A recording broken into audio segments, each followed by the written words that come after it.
Isang nakakapagod na naman na araw galing trabaho. Ito yung huling araw ng trabaho for this week at para bang pagkahaba-haba ng oras pag nasa loob ng workplace. Napa-overtime pa nga kami kaya naman sabi namin deserve namin ngayon mag-Yoshinoya. Ito yung pinakamurang restaurant na kinakainan namin. Kaya lang sadly, gaya ng ibang restaurants, nagtaas na rin pala sila ng presyo. Parang iiyak na nga tong si Mark.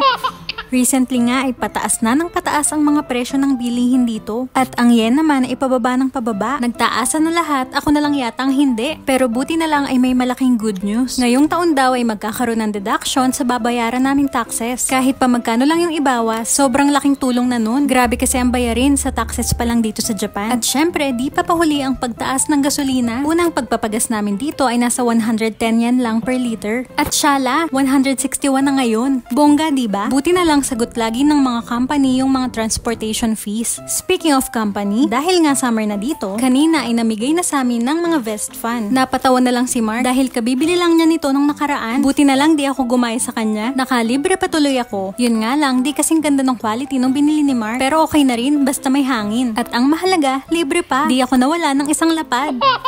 At dahil nga rest day bukas, oras na naman para mag-movie night. Pinakapaborito talaga namin yung gabi bago ang rest day. Feeling namin, hawak namin yung oras. Ganon din ba kayo? Hindi nga pala kami pupunta sa sinehan. Mamimili lang kami ng mga chicha. Dahil para makatipid, sa bahay lang lagi ang movie time. Dito lang kami palagi sa 7-Eleven dahil ito yung pinakamalapit sa bahay namin. Napagkasunduan namin na sa buong isang linggo, kapag movie time lang kami pwede mamili ng mga ganitong healthy foods. Very healthy, lalo na to may KitKat pa. At pag-uwi ng bahay, set up na agad yan. Oras na ulit para maghanap ng mga bagong series. Kung may alam kayong maganda, suggest naman kayo sa comments. Thank you in advance. Bye!